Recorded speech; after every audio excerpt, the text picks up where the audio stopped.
My name is Dacia Clay. I'm the audio librarian here at Classical 91.7.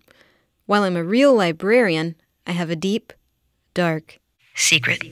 I know very little about classical music. I grew up listening to rock, and I know something about jazz. But when it comes to classical, but I really want to learn. So, every week on this show, a classical music expert will give me a piece of classical music they think I should know, and then we'll discuss it. Come learn with me in the classical classroom. Hello everyone, and welcome to the Classical Classroom. I'm Dacia Clay, and here with me today is a very special guest, Miss Simone Dinnerstein, who is a super famous pianist. I'm sorry, I had to say it, because you are. Having you here is actually kind of a wish come true, because last week I was listening to the Diane Rehm show, listening to your interview. I came into the station and I said to Todd, our producer, "Man, I heard this really cool lady that we should have on the Classical Classroom." And he said, "Oh, she's coming into the station next week." So here you are. Thank you so much for taking time out of your busy schedule. Oh, it's great to be here. Thank you. When we first started doing the show, I had zero lofty goals about what we would do with the show, but since we started, I've had a lot of educators write into me and say that they use the show in their classroom. And on the one hand, I think, yay, that's awesome. You know, I'm so flattered that that's, and glad that people are finding it useful. On the other hand, I'm kind of sad about it because when I was a kid, I didn't have a podcast. I had my music teacher, Mr. Pruitt, you know, and it was part of our curriculum. So one of the reasons that I thought that you would be a good fit for our show is because you're doing this thing called the Bachpacking initiative, where you essentially are going out to schools that are sort of, I'd say, musically underserved and going in and teaching them about Bach Inventions and other things, I'm sure. Can you talk a little bit about why you decided to start doing the Bachpacking initiative and just give us the basics? I mean, I agree with you. I think that it's really horrible how our country has kind of abandoned the arts and education as something that's crucial. And what I'm doing is in no way replacing that. I mean, we really need music teachers in the schools. Kids need to learn music. And it's not just because music helps them with math. It's because music is great in its own right and something that's enriching and important. What I felt with the Bachpacking was that I wanted to be able to connect to students in a classroom setting. Usually when I go to play in schools, I play in auditoriums for, a couple of hundred kids. And while that's really nice, I think it's much more intimate and it makes more of an impact if you're up close to a group of kids. And the thing that was holding me back was having an instrument to do that with, because you can't really drag a piano from classroom to classroom. You can, but it would be super hard. And I just thinking, if I could just strap one onto my back and go into classrooms, that would be amazing. And then I thought about the fact that Bach Inventions actually work quite well on a keyboard, on a digital keyboard. And so I asked Yamaha if they might help with this, and they said yes, and they've been amazing. And awesome. So they've provided digital keyboards for all of the schools that don't have any. And I grew up in New York. And yeah, you're in Brooklyn, I'm right? in Brooklyn, okay. And I went to neighborhoods like, I went to the South Bronx. I went to parts of Harlem I'd not been to. And these are all really underserved communities. And the children were just amazing, and the teachers were amazing, actually. I mean, it's really impressive what teachers are doing. And so it's been really an amazing experience, and I hope that I can expand this to be something that I do wherever I travel. Yeah. I mean, to be able to see a musician play not as this person sort of removed on a stage, but as a person in the room with you. I saw some of your videos and your hands are just flying across the keys and the kids are just staring, going, what is happening right now? And I know, like, when I was a kid, it was cool to see things on stage, but to see, like, somebody come and do something cool in front of me, like, that stuck with me. Yeah. You know? And it's so interactive. Like, you're getting the kids to be part of the lesson. How are they liking Bach? Like, these pieces were written almost 300 years ago. So how are little kids today responding to that? Well, first I would say that most of them had never heard of Bach before. This Yeah. was the first time. And I think that they were really interested in it, especially the more that I revealed to them ways of listening to it. I think it's like anything else. The more you can bring some kind of understanding to it and draw a connection to other things that you do understand. So I try to talk to them about the whole concept in the Inventions of there being two voices that are equally important. Right. And that concept, the more they can hear it, then the more the music becomes alive to them when they're listening to it. Mm-hmm. Yeah, you're kind of unpacking what's going on in the music. And so they're not just hearing notes coming out of a keyboard, they're understanding kind of like the structure behind it. Right. Yeah. I think that, I mean, getting back to studying music and the importance of studying music, I think it's quite similar to the studying classic literature. Yeah. I've actually seen a movement away from that in the schools. Like my son, he's in a middle school. They read almost no classic literature. They're reading all contemporary fiction. Wow.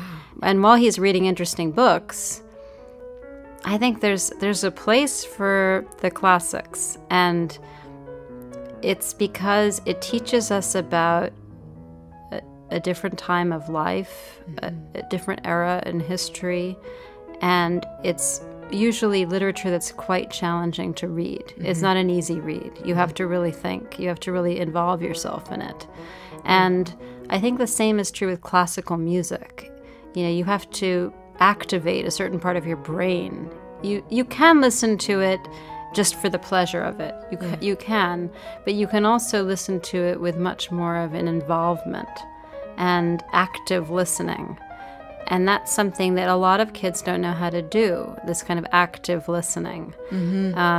So when I'm working with them with the Bachpacking, that's really what I'm trying to show them, that you can notice things about what you hear, and they're interesting things. And then when you think about it, you can see how other artists used these same techniques. Yeah. And when you listen to their music, you'll be able to hear it in their music too. Could you maybe do a little demonstration for us of like what you do when you go into the classroom? As long as I don't have to sing. Well, you might have to sing. Oh, God. Help you all. One of the things that I do with a lot of the classes is I divide them into two groups and have them each sing a song. And what I do is I'll have half of them sing Twinkle, Twinkle, and the other half sing Row, Row, Row Your Boat. And the idea behind this is that they can hear how two different songs can actually layer together at the same time to form one song. And then I'll have them switch, like they'll be singing and then I'll say switch, and then they have to sing the other song. They have to switch songs, because that's something that Bach does a lot, where one hand is playing something and then it's thrown over to the other hand. Is that true? Back and forth, yeah. And then I'll ask them, oh, so was that easy or was that hard? And a lot of them will say, oh, that was easy. And then I'll say, well, why don't the people that said it was easy, I have them come up to the front alone, and they have to do it just as a duet without the whole class supporting them. Two of them have to do it as a duet, and they realize how complicated it is to sing like that. And then I say to them, okay, now the people that were singing Twinkle, Twinkle, I want them to listen to my right hand, and the people that were singing Row, Row, Row Your Boat, I want them to listen to my left hand. And I'm going to play this for you, and then I'm going to keep going And I'm going to keep going into a Bach invention, and I want your ears to hold on to the voice that you were singing. So the right hand or the left hand, hold on to it with your ears and keep on listening and see if you can listen to just that hand when I'm playing. Yeah. So then I'll play,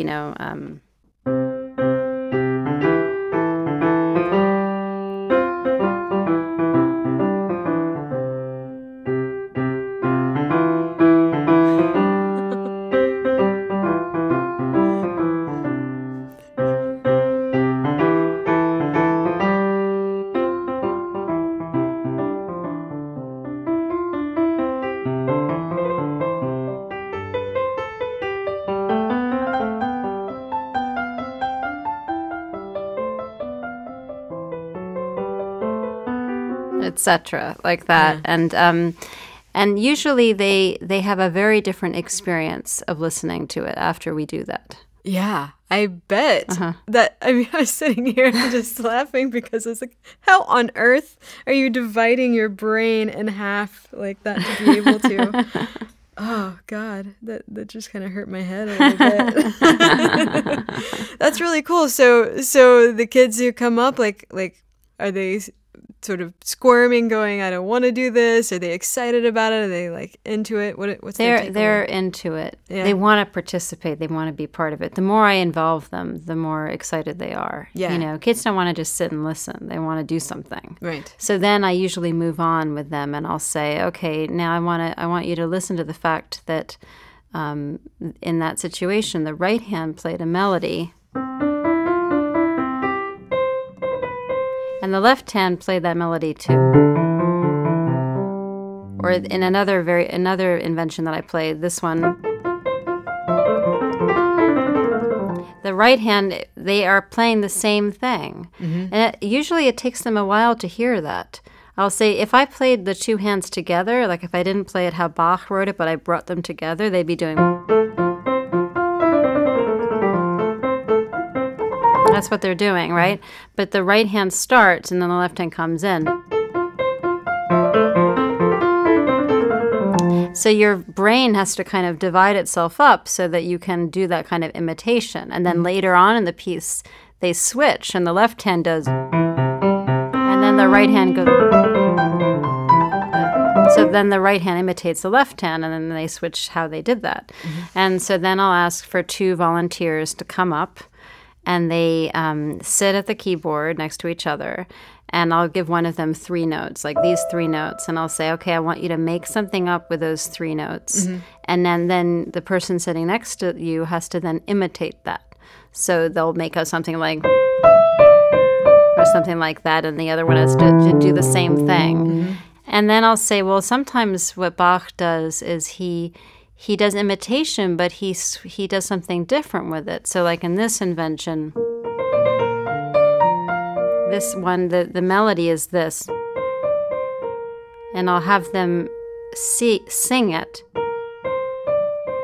and show them with my hand what it looks like if you were going to make a geometric shape with those notes.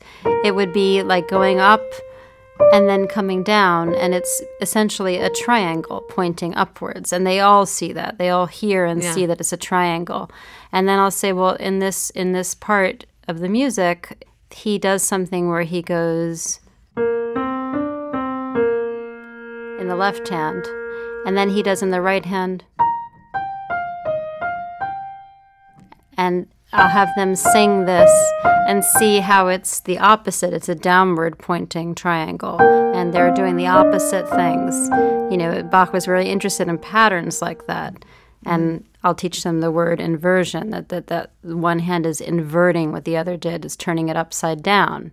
Mm-hmm. And so then I'll have another 2 volunteers come up, and one of them will make up something, and then the other one has to do the opposite, and they play them together and see how they're doing like mirror images of each other. That's the coolest. Which is hard. Yeah. I mean, I wasn't sure that they'd be able to do that, but actually they really can do that. Kids are amazing. Yeah. We don't give them enough credit for what they can learn, what they can absorb, what they can mimic. They're like tiny people. I know. This is so cool. I did this initiative. Did it? I read a little bit about your background, and you did this thing called Neighborhood Classics. Yeah, I have that going on It's too. still going on. Started back in 2009, and that's a very different kind of a thing. But I loved my favorite part of this program is that you do these school happenings. Oh, yes. Where, like, it sounded like a guerrilla flash mob takeover. Yes. Of schools where you just go in and, like, all right, the music teachers are taking over. Yeah. We did 2 of those so far. Cool. The first one was, I called it the Bach Invasion. Uh-huh. I got 18 cellists to come into the school, and they went into every single classroom playing the Bach cello suites. Yeah. And it was like a military operation getting it involved, because this is a school with 1,500 kids in it, and we visited every single classroom.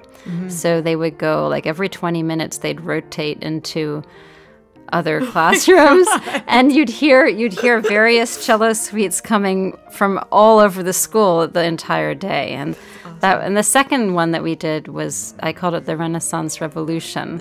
I thought, okay, I'll get people with period instruments to come. And I managed to get, again, like, I think it was around 18 people, and including a woman who brought her harpsichord to the school. And we had lute players, we had viola da gambas, we had everything. And they went around to all the different classrooms, and they even had the children play the instruments. It was amazing. It was really a wonderful thing. That is so cool. Education is lucky to have you.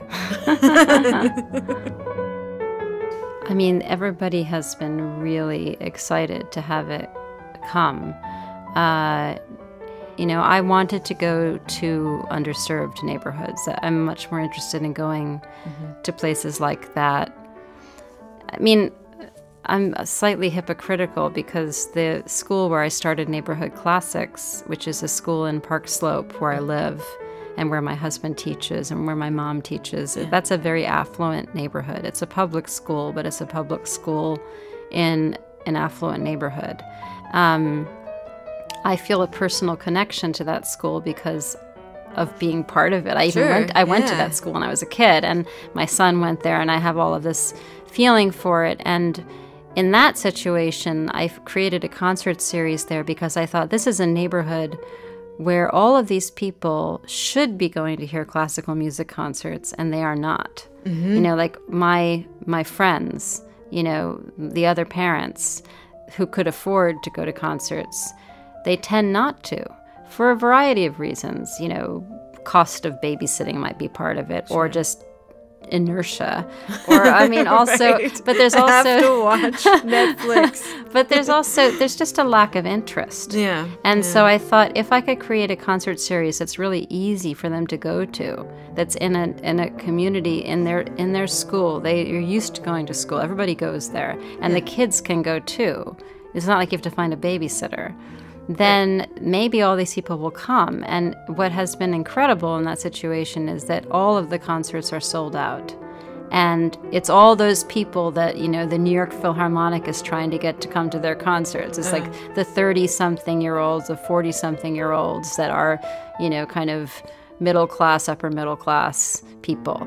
But in terms of the Bachpacking project that I'm doing, where I'm going into classrooms, in that situation, I feel like I really want to go to classrooms where they don't have music, or they're living in neighborhoods where they wouldn't really have any connection to classical music. Since Bach, meant for these to be musical training tools, they lend themselves so well to being lessons, and these kids don't have that, so it so makes sense. I mean, some of it, sometimes I went to some schools, especially in DC, there were some schools where there was a real, like, it was like I was speaking in a totally different language. Wow.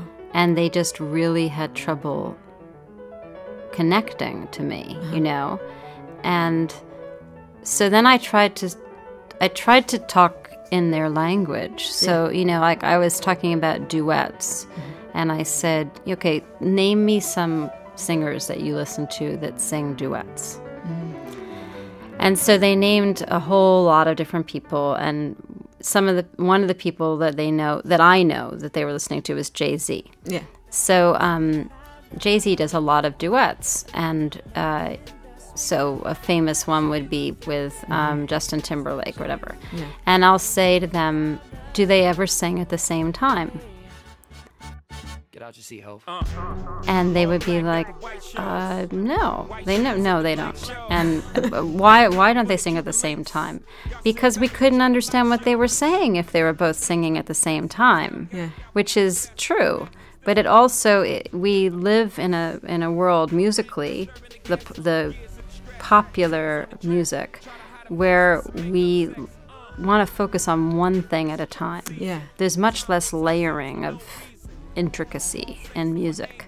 So I think, even though I think Jay-Z is doing interesting collaborations with people that are singing in a different style than he is rapping, I would be really interested to hear him do something where he would continue to rap while other people are singing and see what that produces. But he would probably never do that. Yeah. So then I'll play them something again and say, listen, in Bach, he's thinking about it completely differently than Jay-Z. He's thinking that the two voices should be happening at the same time. But they're not doing the same thing. Like, the other thing that they know is singing in harmony. So I'll say, if you listen to this part,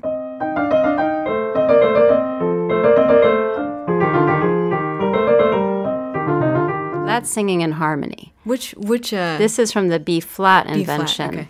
So in that invention, there's this wonderful part where they start to play together in harmony. And that's something that's a very natural desire for us, to sing in harmony. That's, if you listen to people sing just folk songs together, the people with lower voices will naturally take lower notes than the people with higher voices, and we just naturally sing in harmony together. But Bach only uses that for very special moments. He doesn't use it all the time. Mostly, you're having...